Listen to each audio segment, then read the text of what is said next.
Hello friends, welcome to all of you in our channel study with Ansh Tiwari. आज हम लोग simple maths की class में परसेंटेज टॉपिक पढ़ेंगे, प्रतिशतता। पहले हम जान लेते हैं कि परसेंटेज है क्या। परसेंटेज को आप मान के चलें कि ये मैथ की नींव है। अगर परसेंटेज आपको आता है तो आप ये मान चलें कि कॉम्पिटिटिव एग्जाम में 30 से 40% क्वेश्चन केवल परसेंटेज कवर कर लेता है। अगर परसेंटेज आपको नहीं आता है तो आप मैथ को भूल जाइए। और ये ऐसा है नहीं कि आपको आए ना, बहुत ही सिंपल है, बहुत ही सरल तरीके से हम लोग पढ़ेंगे। तो आइए हम लोग शुरुआत करते हैं, देखते हैं क्या है। जैसा कि नाम है प्रतिशत, प्रतिशत यानी कि हम प्रत्येक 100 पे कैलकुलेट करेंगे, प्रत्येक 100 पर। जैसे हमसे कह दिया जाए 20%, तो क्या लिखेंगे 20/100 लिख देंगे। अब और आगे बढ़ते हैं, हमसे कह दीजिए 500 का 20%, तो का मतलब होता है हमेशा गुणा। तो कैसे लिखेंगे 500 गुणा 20/100, 0 से 0, 0 से 0, तो 50 दूनी कितना आ गया 100 आ गया। तो 500 का 20% कितना हो गया 100 हो गया। दूसरा देखते हैं एग्जांपल, कहते 600 का 35%, 600 का 35%, तो क्या लिखेंगे 600 गुणा 35/100। सिंपल सा तरीका है कि प्रतिशत यानी कि बटे में 100। परसेंटेज का मतलब क्या है कि बटे में 100 आना ही आना है। तो 2 जीरो से 2 जीरो कट गए, 6 का गुणा करेंगे, 6 5 6 30 का 0, 6 3 18 3 21, तो क्या हो जाएगा 210। क्लियर है, बात समझ में आ रही है। आगे बढ़ते हैं, देखिए आगे किस तरह के क्वेश्चन आएंगे। बहुत ही आसान क्वेश्चन आने वाले हैं। और हमेशा याद रखना कि अगर आपसे कह दीजिए कि कुल प्रतिशत कितना होता है, कुल प्रतिशत हमेशा होता है 100। कुल प्रतिशत कितना होगा 100 होगा। जैसे लोग कह देते हैं कि बोले 100% मैं ये काम करूंगा, 100% ये बात सत्य है। यानी कि टोटल परसेंटेज क्या होता है 100% होता है, 100% होता है। अगर हम कोई चीज खरीदते हैं तो कितने में खरीदेंगे 100% में खरीदेंगे। अगर हम कोई सैलरी, मान लीजिए हम कमाते हैं, हमें सैलरी मिलती है, तो जो सैलरी मिलती है वो कितने परसेंट है 100% है। तो अब जरा ध्यान देते हैं कैसे क्वेश्चन कैसे बदलेगा। कैसे कह देगा 180 का कितने प्रतिशत 54 है। तब क्वेश्चन बदल दिया इसने, कह दिया कि 180 का कितने प्रतिशत 54 है। बहुत ही आसानी से हम लोग सीखते चलेंगे और जब परसेंटेज आपका कवर हो जाएगा तो आपके अंदर एक विल पावर आ जाएगा, एक स्ट्रांगनेस आ जाएगी और आप देखेंगे कि मैथ कितनी आसान है। तो कैसे करेंगे जब भी, तो ध्यान देंगे जिसके साथ का लगा हो वो नीचे रहेगा, का वाला नीचे। समझते हैं कैसे कॉन्सेप्ट, 54 ऊपर आ जाएगा, नीचे क्या आएगा 180 और गुणा कर देंगे 100। फिर से देखिए क्या किया हमने कि जिसके साथ का लगा है उसको नीचे रखेंगे और 54 ऊपर आ गया और इंटू 100 हो गया। अब काटना चाहे तो काट दें, 0 से 0, 18 एकम 18, 18 3 54, तो 3 दाम कितना हो गया 30% हो गया। बोलो बात क्लियर है। दूसरा एक और एग्जांपल देखते हैं, 600 का कितने प्रतिशत 126 है, ऐसे कहते हैं। तो फिर समझ गए कि जिसके साथ का है 600 के साथ का है, यानी कि 600 कहां आने वाला है नीचे आएगा।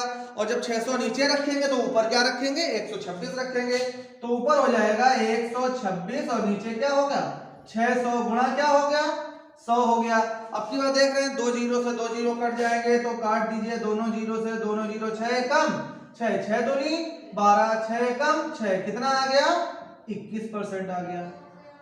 बोले क्लियर है, बात समझ में आ रही है। ठीक है, इस तरह का। अब थोड़ा सा हम लोग आगे बढ़ेंगे, तो आगे बढ़ने पे जरा क्वेश्चन देखते हैं क्या क्वेश्चन आएंगे। तो देखते हैं ये क्वेश्चन है आपके सामने। हम लोग कॉन्सेप्ट में इसी तरह से आगे बढ़ेंगे क्योंकि इसमें छोटे छोटे करके विभिन्न तरीके हमें मिलने वाले हैं। तो हम क्या करेंगे कि टाइप के 4 क्वेश्चन देखेंगे। उस 4 क्वेश्चन में 2 क्वेश्चन को हम आपको अच्छे से समझा के बताएंगे। 2 क्वेश्चन हम आपको घर के लिए देंगे जिनके क्वेश्चन के आंसर आपको कमेंट बॉक्स में कमेंट करने होंगे। तो आइए देखते हैं पहला कॉन्सेप्ट। कह रहा किसी भिन्न के अंश में 10% वृद्धि करने तथा इसके हर को 12% कम कर देने पर 15/64 प्राप्त होता है, वह भिन्न क्या है। तो इसी तरह के सारे क्वेश्चन है। तो भिन्न की बात आ गई। जैसे ही भिन्न की बात आती है तो हमारे दिमाग में आ जाता है अंश बटे हर। भिन्न यानी कि न्यूमरेटर अपॉन डिनोमिनेटर, अंश बटे हर। तो अंश की बात होगी तो अंश भी 100% होगा और हर भी 100% होगा, दोनों अलग अलग 100% होंगे। अब किसी को बढ़ाया गया कि अगर 100 को हम 10 और बढ़ा दें तो कितना हो जाएगा, 100 + 10 110% हो जाएगा। 100 को 5 कम कर दें तो 100 - 5 यानी कि 95% हो जाएगा। तो हम चाहे अंश हो चाहे हर हो, पार्टिकुलर कोई चीज, जैसे हमारे पास ये मार्कर है, ये मार्कर अभी कितना है, पूरा 100% है। अब केवल कैप की बात करें तो ये भी 100% है, इसकी बात करें ये भी 100%। तो कोई भी चीज जब अलग होती तो 100% ही रहती है। अब कह रहा है कि इसी को हम इंक्रीज कर दें, 20% इंक्रीज कर दें तो 100 + 20 कितना हो जाएगा, 120 हो जाएगा। तो देखते हैं सबसे पहले भिन्न का मतलब अंश बटे हर। भिन्न का मतलब क्या है, अंश बटे हर। तो हमें करना क्या है कि हम अंश को मान लेते हैं x और हर को मान लेते हैं y। तो हमने मान लिया कि हमारा अंश जो है वो x बटे y भिन्न है, जिसमें अंश x है और हर y है। अब देखेंगे, कह रहा अंश में 10% की वृद्धि कर दें, मतलब अंश जो था वो 100% से कहां चला जाएगा, 110% पे चला जाएगा। 110 क्यों हुआ, क्योंकि 10% की वृद्धि हो गई। तो हम तुरंत अंश में 110 का गुणा कर देंगे, 110। इसको x/y मानो, a/b या p/q कर लो। क्यों, क्या होगा कि गुणा का निशान लगाएंगे तो आप कंफ्यूज हो जाएंगे, तो p/q मान लेते हैं। अब अंश को 100% था, 10% बढ़ा दिया तो 110% हो गया। हर में क्या किया, 100% हर भी था, अब उसको हमने 12% क्या कर दिया, ये देखो कह रहा 12% कम कर दे। तो जब कम कर देंगे तो 100 में 12 कम करेंगे तो क्या आएगा, 88 हो जाएगा। अब जरा इधर देख लेते हैं 110 कहां से है, 110 आया, 100 + 10 जब जोड़ा तो हुआ 110। अब जब 100 - 12 करेंगे तो ये क्या होगा, 88। तो यहां पे हो गया 88। ये तो हमारा यहां तक क्लियर हो गया। अब हमें प्राप्त क्या होता है, तो प्राप्त हो रहा है 15/64। तो इसको हम बराबर करके लिख देंगे 15/64। फिर से समझते हैं, लिखने का तरीका सीख गए तो समझ लो आपको सॉल्यूशन आ गया। अंश बटे हर यानी कि p/q हमारी भिन्न थी। कह रहा अंश को 10% बढ़ा दिया तो 100 में 10 जोड़ दिया तो कितना हो गया, 110 हो गया। कह रहा कि हर को 12 कम कर दे तो 100 में 12 घटा दे तो 88 हो गया। तो अब प्राप्त क्या होता है, तो जो प्राप्त होगा वो दूसरी तरफ रखेंगे तो बराबर 15/64। अब हमें पता है कि जो इधर से उधर जाएगा तो जो गुणा में है वो भाग में हो जाएगा, जो भाग में है वो गुणा में हो जाएगा, यानी कि संख्या पलट जाएगी। तो देखें जरा क्या होगा, संख्या पलट कर ये लिखेंगे p/q बराबर ये 15/64 गुणा ये ऊपर आएगा ये 88 और ये नीचे 110। पलट गया, नीचे वाला ऊपर हो गया और ऊपर वाला नीचे हो गया। अब देखेंगे क्या कट रहा है, हाँ कट रहा है, 8 से काट दो, 8 से काटा ये 11 बार कटा और ये 8 से 8 बार कटा। 11 से काट दो, 11 एकम 11, 11 दाम 110 हो गया।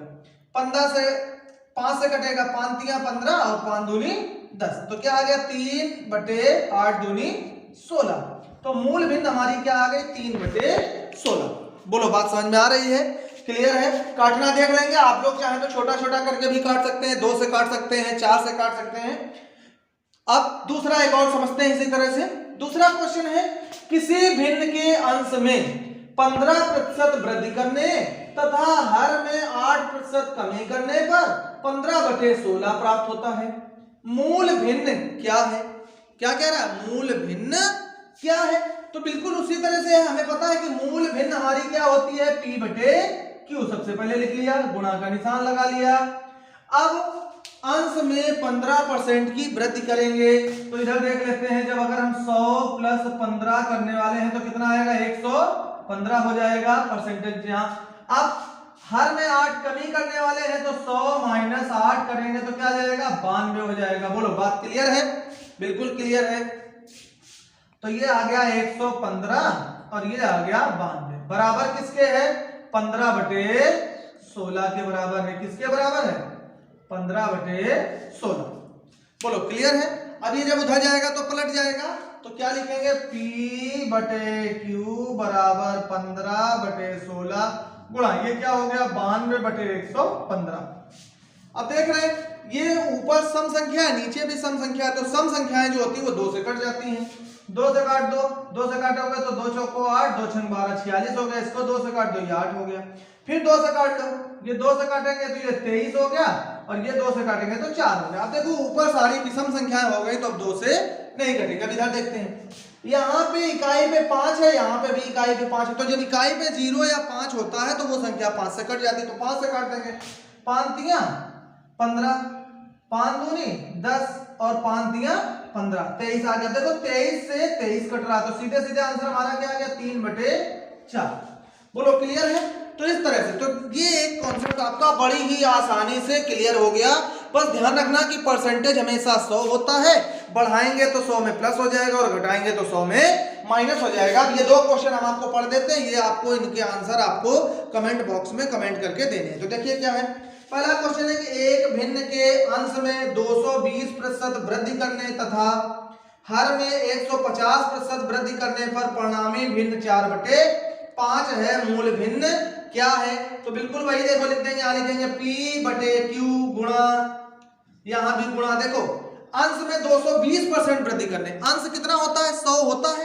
220 बढ़ा देंगे तो 100 + 220 क्या लिखेंगे यहाँ पे 320। हम पूरा करेंगे नहीं करना आपको है। हर में 150% की वृद्धि 100 होता है 150 और बढ़ गया तो कितना हो गया 250। तो यहाँ 250 और बराबर में क्या लिखोगे 4/5। बस बाकी अब आपको करना है। इधर देखो अगला क्वेश्चन क्या है। एक भिन्न के अंश में 25% वृद्धि करने तथा हर को दुगना करें तो प्राप्त भिन्न 5/9 है। मूल भिन्न क्या है। बिल्कुल उसी तरह का है। तो देखिए क्या कह रहा है वही P/Q गुणा अंश में कितना वृद्धि 25% वृद्धि कितना होता है 100 होता है। 25 बढ़ा दिया तो क्या हो जाएगा 125। हर में क्या करना है दुगना करना है। हर होता कितना है 100% होता है 100 का दुगना 200 हो जाएगा। क्लियर है ना। तो यहाँ पे आ जाएगा 200 बराबर 5/9। दुगना तो दुगना ऊपर अगर परसेंटेज ले रहे हैं तो नीचे भी परसेंटेज ही लेंगे। दुगना का मतलब 2 नहीं ले लेंगे। ऊपर परसेंटेज ले रहे हैं 100 + 25 तो 125 तो नीचे भी दुगना का मतलब क्या है कि परसेंटेज 100 होता है दुगना हो जाएगा तो 200 हो जाएगा। तिगुना होगा तो 300 हो जाएगा। बोलो क्लियर है। इन दोनों के आंसर आपको कमेंट बॉक्स में कमेंट करने हैं। चलिए आगे देखते हैं दूसरे तरह के क्वेश्चन।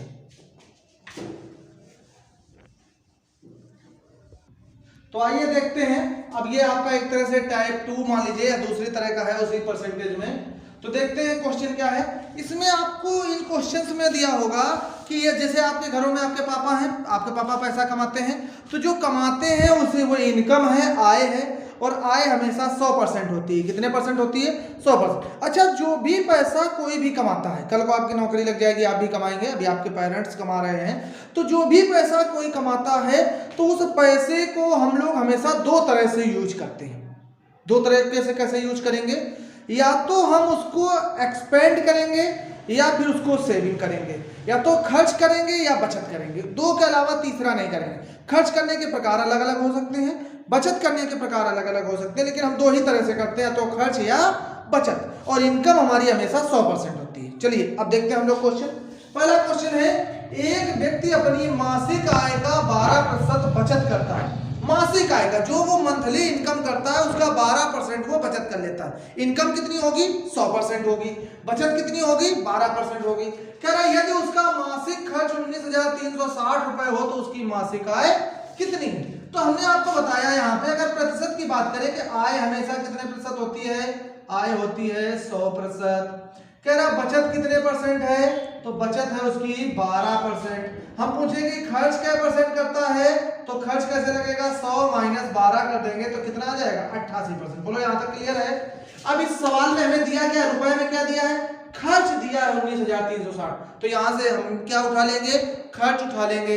तो यहाँ खर्च 88% है और यहाँ खर्च कितना है 19,360 रुपए। तो कैसे करेंगे, लिखेंगे 88% बराबर है किसके 19,360 के। बहुत ही ध्यान से समझिएगा। अब कह रहा है उसकी मासिक आय कितनी है, आय यानी कि 100%, हमें आंसर किस पे देना है 100% पे देना है। तो यानी कि 100% कितना होगा ये हमसे क्वेश्चन में कह रहा है। अब देखिए हम करते क्या है, करने का तरीका है कि इन दोनों का जो तिरछे डायगोनल पे है, विकर्ण पे है, उनका गुणा हो जाएगा और ये जो अकेला रह जाएगा ये नीचे डिवाइड में आ जाएगा। क्या करेंगे, विकर्णों पे जो संख्याएं हैं उनका गुणा कर देंगे, जो अकेला है उससे भाग कर देंगे। कैसे करेंगे देखिए, लिखेंगे 19,360 इंटू क्या होगा 100, विकर्णों का गुणा और इसका भाग 88 नीचे आ जाएगा। बोलो क्लियर है। अब काट दो जरा, किससे काटेंगे, पहले 8 से काटते हैं, 8 एकम 8, 8 एकम 8, इसको काट लो। 8 से काटोगे तो 8 दूनी 16, 3 बचा, 33, 8 चौक 32 हो गया, 1 8 दूनी 16। तो ये क्या इधर लिख लेते हैं, ये आ गया 2420 गुणा 100 बटे कितना 11। अब देख रहे हैं 11 से काटेंगे तो 11 एकम 11, 11 दूनी 22, 2 फिर से 11 दूनी 22, अब 0। अब देख रहे हैं 100 का गुणा करना है, बहुत ही आसान है। 100 का गुणा करने का मतलब क्या है, 2 जीरो बढ़ जाएंगे तो 220 के नीचे 2 जीरो बढ़ा दिया तो क्या आ गया 22,000 रुपए। यानी कि मासिक आय क्या हो गई 22,000 रुपए हो गई। फिर से समझ लीजिए, हमेशा आय 100% होती है, बचत उसने 12% किया है तो खर्च कितना होगा, 100 में 12 घटा देंगे तो 88%। आपके पास 100 रुपए था, सिंपल सा 12 रुपए खर्च कर लिया, कितना बचा 88 बचा। 100 रुपए था, 10 रुपए खर्च कर लिया, कितना बचा 90 रुपए बचा। 100 रुपए था, 20 खर्च कर लिया, कितना बचा, बिल्कुल सही 80 बचा। तो वही यहाँ पे कॉन्सेप्ट, तो ये 88% बराबर कर दिया तो 19,360 के। दूसरा क्वेश्चन देखते हैं इसी तरह का। कह रहा है एक मेज के अंकित मूल्य में 8% कटौती करने पर इसका मूल्य 4,600 रुपए है, इसका अंकित मूल्य कितना है। जैसा कि हमने बताया था कि मैथ की जान है, ये आत्मा है, कौन, परसेंटेज। इसमें आपको कम से कम 10 तरीके के क्वेश्चन मिलेंगे, सब बहुत ही सिंपल होंगे। बस एक बार जब आप उनको आसानी से पढ़ लेंगे तो आपको सब आसानी से समझ में आ जाएंगे। अन्यथा परीक्षा में पहली बार जब हम देखते हैं तो कहीं ना कहीं हम गड़बड़ कर बैठते हैं। तो सबसे सरल तरीके से हम आपको पढ़ाएंगे, तो इसलिए इनको आप देखते रहिएगा। देखते हैं, कह रहा है एक मेज के अंकित मूल्य में 8% कटौती करने पर इसका मूल्य 4,600 रुपए है, इसका अंकित मूल्य कितना है। तो कह रहा अंकित मूल्य हमेशा 100% होगा। कितने परसेंट होगा, 100%। 8% की क्या कर दी, कटौती कर दी। तो जब 100 में भैया 8 कटौती कर दोगे तो क्या बचेगा, 92 बचेगा। तो इसका मतलब क्या हुआ, ये 92% किसके बराबर है, 4600 के। बोलो है कि नहीं है, बताओ है कि नहीं है। तो क्या लिख देंगे कि 92% बराबर है किसके, 4600 के। तो अब कह रहा अंकित मूल्य कितना होगा, 100% होगा। तो बताओ 100% किसके बराबर है, तो 100% बराबर होगा वही 4600 गुणा 100 बटे 92। कैसे आया, अभी हमने बताया था कि जो विकर्ण पे होता है, तिरछा होता है, उनका गुणा कर देगा तो 4600 और 100 तिरछे हैं, इन दोनों का गुणा हो जाएगा और ये जो कोने में होगा इससे हम भाग दे देंगे। अब देखो काटेंगे, अगर हम 2 से काट दें तो 2 से काट दें तो ये 50 आ जाएगा, ये 2 से काट दें तो 46 आ जाएगा। अब देखो 46 से सीधे सीधे कट जाएगा, ये 1 बार, ये 100 बार, तो ये आ गया 100 गुणा कितना 50। अब देखो 5 के नीचे कई जीरो आ जाएंगे, 3 जीरो, बिल्कुल सही। तो ये आ जाएगा 5,000 रुपए। देख रहे हैं, बिल्कुल इस तरीके से जब हम आगे बढ़ेंगे तो कोई फार्मूला नहीं, बेसिक कॉन्सेप्ट से, दैनिक जीवन से जोड़ते हुए आगे बढ़ेंगे और बहुत ही आसानी से हल कर पाएंगे। अगला क्वेश्चन देखते हैं। किसी विद्यालय में 70% लड़के हैं, यदि लड़कियों की संख्या 1260 हो तो कुल छात्र कितने हैं। जरा ध्यान दीजिए, 70% जब लड़के हैं टोटल, या तो लड़के होंगे या लड़कियां होंगी, टोटल होता है 100%। तो 100 में 70 हो गए लड़के, तो बताओ लड़कियां कितनी बची। 100 में 70 माइनस करोगे कितना आएगा, 30। तो देखो बॉयज कितने हैं, बॉयज हैं 70%, तो गर्ल्स कितनी होंगी, तो 100 माइनस 70 करेंगे तो बताओ कितना आएगा, 30 आएगा कि नहीं आएगा। कह रहा 30% क्या है, लड़कियां, और लड़कियां कितनी दी है 1260। तो क्या लिखेंगे, 30% किसके बराबर है, 1260 के। कह रहा कुल छात्र कितने हैं, कुल छात्र कितने होंगे, 100 होंगे। तो 100% किसके बराबर होगा बताओ, अब बिल्कुल आपको पता है क्या करोगे, 1260 में 100 का गुणा करोगे और 30 से भाग दे दोगे और आंसर कमेंट बॉक्स में क्या करोगे, कमेंट करोगे। बिल्कुल आप करके आंसर देंगे। अगला क्वेश्चन देखते हैं। किसी टोकरी में 36% फल खराब है। यदि अच्छे फलों की संख्या 192 हो तो कितने फल खराब हैं? टोटल फल कितने होंगे? 100% होंगे, उसमें से खराब कितने हैं? 36%। तो फल थे 100% थे, क्या फल खराब कितने हैं? खराब हैं 36%। तो हम पूछे अच्छे कितने हैं, तो 100 में 36 माइनस करेंगे तो 64% क्या है, अच्छे हैं। 64% जब अच्छे हैं तो जैसे वीडियो की क्वालिटी कई बार खराब हो जाती है, कई बार अच्छी हो जाती है, ठीक है। तो वैसे यहाँ पे कितने अच्छे हैं, 64% अच्छे हैं। और क्वेश्चन में कितने अच्छे हैं, 192 अच्छे हैं। तो क्या लिखोगे, 64% किसके बराबर है, 192 के बराबर है। अब देखो कह रहा है कितने फल खराब हैं, हमें कुल फल नहीं पूछ रहा है, खराब फल पूछ रहा है। खराब फल कितने हैं, 36। तो केवल आंसर किस पे देना है, 36% पे देना है। तो 36% किसके बराबर है, तो क्या लिखोगे, 192 गुणा 36 बटे कितना, 64। बिल्कुल आंसर आपको कमेंट करके कमेंट बॉक्स में देना है। बोलो बात समझ में आ रही है? आज हम लोग इतना ही रखेंगे, बाकी इसमें बहुत सारे क्वेश्चन हैं, विविध तरीके के हैं। बाकी जो भी है हम लोग पार्ट 2 में इसको अध्ययन करेंगे, उसके बाद पार्ट 3 पार्ट 4 भी इसके आएंगे। तो इसलिए लगे रहेंगे परसेंटेज अगर आपने सीख लिया तो कोई भी परीक्षा समझ लीजिए 20-30% क्वेश्चन ऐसे ही आप सीख जाएंगे। चलिए ठीक है, तो आज यहीं पर धन्यवाद। अगर आपको हमारा वीडियो पसंद आए तो लाइक और शेयर करें, जितने भी आपके ग्रुप हैं, दोस्त हैं, सभी को ये मैसेज फैला दो कि यहाँ पर सबसे सरल तरीके से मैथ पढ़ाई जा रही है। और अगर आप हमारे चैनल को पहली बार देख रहे हैं तो सब्सक्राइब भी जरूर करें। Thank you.